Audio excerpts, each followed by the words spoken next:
Well, the answer is I do believe in dividends in a great many situations, including many of the ones companies in which we own stock. The test about whether to pay dividends is whether you can continue to create more than $1 of value for every dollar you retain. And there are many businesses. Take See's Candy, which we own. See's Candy has paid everything virtually out to us that they've earned because they do not have the ability within See's Candy to use large sums, which they earn, intelligently in their business.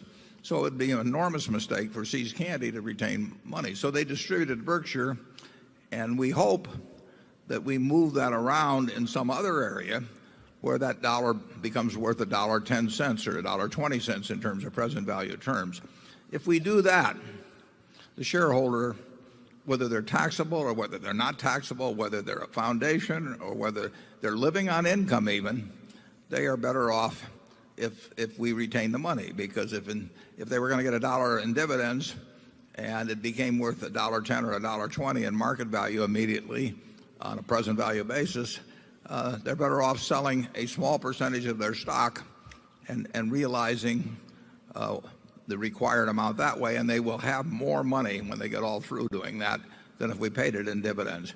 But if the time comes, and it will come someday, if the time comes when we don't think we can use the money effectively to create more than $1 of market value per dollar retained, then it should be paid out. And like I say, we do that individually within Berkshire, but because we have this ability to redistribute money in a tax-efficient way within the company, we probably had more reason to retain all of our earnings. If See's Candy were a standalone company, we would simply pay out a lot of the earnings, practically all of the earnings and dividends, just like we do now, except it goes to Berkshire. We like the companies in which we have investments to pay to us the money they can't use efficiently in their own business. In some cases, that's 100% of what they earn. In some cases, it's 0% of the earn. We own some stocks that don't pay any dividends. Big opportunities in life have to be seized. We don't do very many things, but when we get the chance to do something that's right and big, we've got to do it. And even to do it in a small scale is just as big a mistake almost as not doing it at all. I mean, you've really got to grab them when they come. And because you're not going to get 500 great opportunities. You would be better off if when you got out of school here, you got a punch card with 20 punches on it. And every financial decision you made, you used up a punch.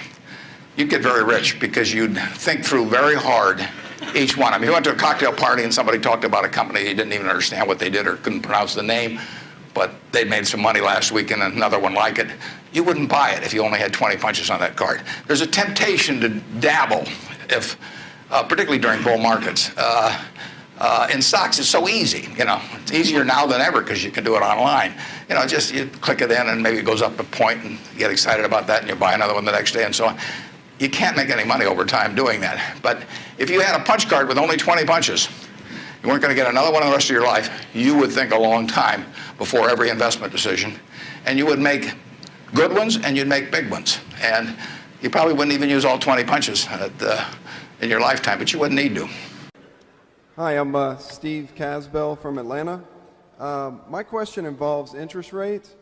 When you calculate the intrinsic value of a business in a period of low interest rates like we have currently, do you use a higher discount rate to factor in higher rates in the future?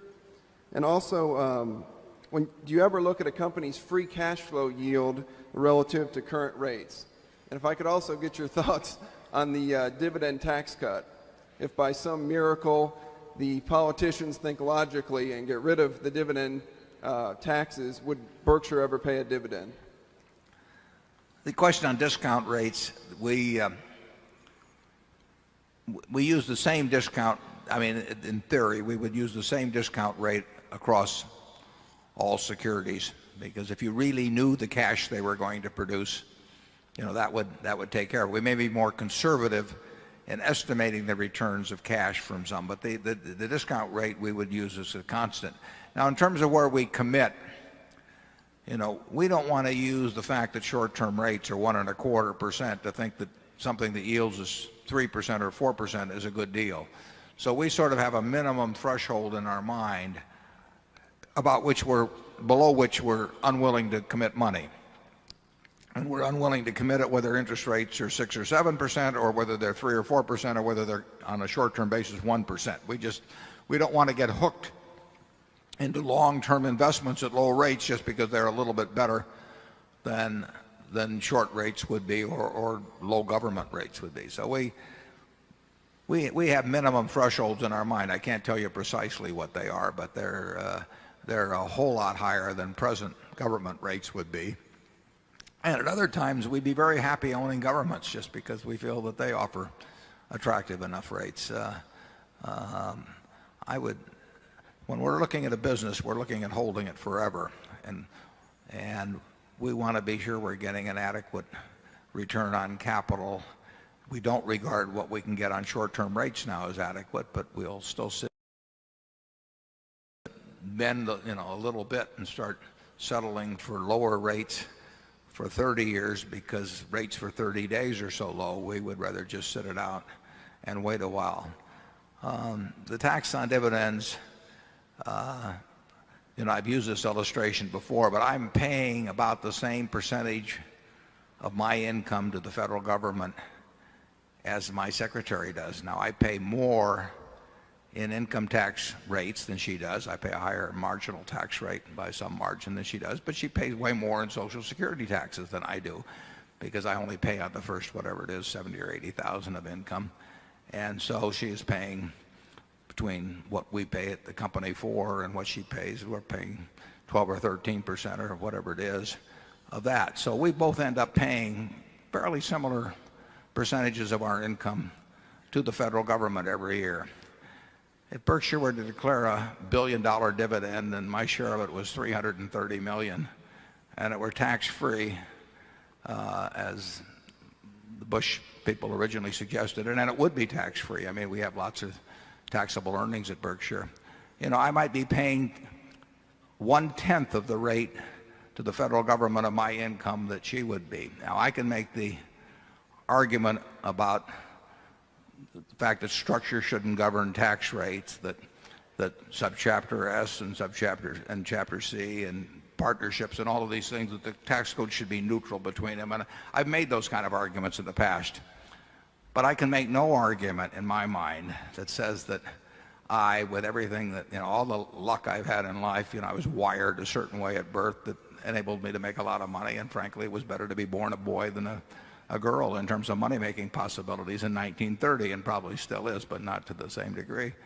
I mean, the fact that I would send 1/10 the portion of my income in a year to the federal government that my secretary would, it screams at injustice to me in terms of what the society gives back to me.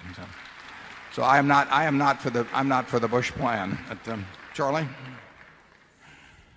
Well, I agree with you. Even if you assume that the whole economy would work better if we'd never gotten into this double taxation system on corporate earnings, which I don't think is a clear thing anyway. But even if you assume that, I think when you live in a democracy where there's lots of envy and resentment and what have you, to have the absolutely most fortunate people paying practically no income taxes, I just think it's unacceptable.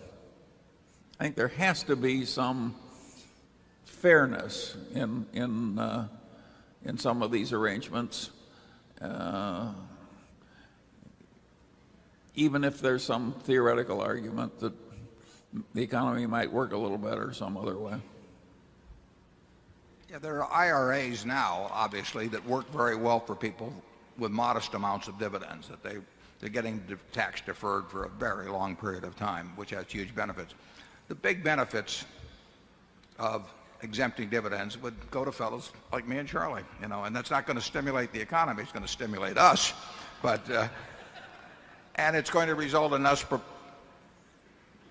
sending a very small percentage of our income to Washington compared to what the people working in our shoe factory send. And that, when somebody says, what did you do during the war, Grandpa? I'm not sure that's what I want to explain to them. Number 3. Hi, my name's Charlie Rice, and I'm a stockholder from St. Louis, Missouri. Appreciate hearing your comments on publicly held companies using their cash for dividends versus stock buybacks. Well, the equation is pretty simple, but the practice doesn't necessarily follow logic. It's obviously, as long as you're telling the truth to your shareholders about what's going on so that you aren't manipulating the stock downward or something, when a stock can be bought well below its business value, that probably is the best use of cash. It's something the Washington Post did on a huge scale back in the 1970s. Teledyne may have bought 90% or something or close to it of their stock back. And that was the reason a very significant percentage of companies bought stock back in the past, because they actually thought it was selling for less than it was worth. Like I say, that can be abused if you do various things to bury your stock in one way or another. But that wasn't the usual case. Stock repurchases were relatively unpopular in those days. They've become quite popular now, and to the extent that I've been around a good number of them and been able to pick up on what I thought was the underlying rationale, if not the professed rationale, I think it's often done for people that are hoping that it causes their stock price not to go down, and often done at prices that don't really make a lot of sense for continuing shareholders.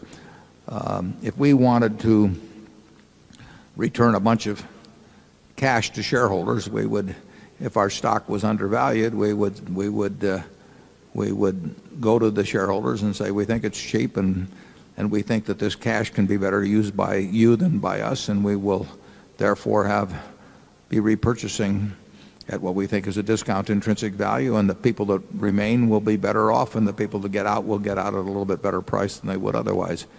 In terms of dividends, you get into an expectational situation. And for most companies that pay a cash dividend, it doesn't make sense to bounce around the dividend from year to year, although private companies frequently do that.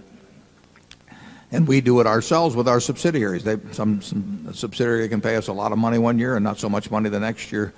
But with public companies, a lot of people do buy stocks to obtain dividends, and they hope for regularity, and there's a signaling aspect to it and everything. So I would say that once you establish a dividend policy with a public company, you should think a long time before you change that policy in a material way. But I think the best use of cash, if you don't have a good use for it in the business, if the stock is underpriced, is to repurchase it, and if it's overpriced, you got no business buying in a single share. But a lot of companies do it. Charlie? Yeah, dividends are a very interesting subject. If you count the unnecessary stock trading and the cost of investment advice and the cost of making a lot of errors and the trading costs in and out, I don't think it would be too extreme to say that now the total amount that's paid out in dividends is roughly equal to the amount that is wasted in all this trading and investment advice. So that the net dividends that come to the shareholders are approximately zero. This is a very peculiar way to run a republic, and very few people comment about it. Yeah, actually, I did in an article some time ago in Fortune. The frictional costs to American shareholders in sort of changing chairs for all American business as a whole, those frictional costs are probably not much different than the entire amount paid out by American corporations. So, but getting to the individual corporation level, a company that expects to regularly earn more than it can profitably employ in its business should be paying out dividends. Take a subsidiary of ours like See's Candy. We would love to expand See's Candy to double or triple its present size, but it doesn't work. We've tried it a lot of different ways. So it should be paying out its earnings. If it was a public company, and it was at one time, you could argue that something approaching a 100% payout would make sense there. But most management's worrying about earnings falling off at some time in the future would rather establish a lower level and therefore ensure regularity of dividends by going with a conservative level. It's obviously something we think about at Berkshire when we have $30-odd billion around. If we can't figure out a way to employ that over time, it's a mistake to keep it in corporate form. But we have this expectation, and I think it's a reasonable expectation, that we get to put it to work. If we ever came to the different conclusion, if we thought our stock was significantly undervalued, we'd probably figure in terms of dispersing it through repurchases, particularly where now dividends and capital gains are neutral for individuals. If our stock was not underpriced and we fell, we would probably do something via a dividend. It's not going to happen soon, however.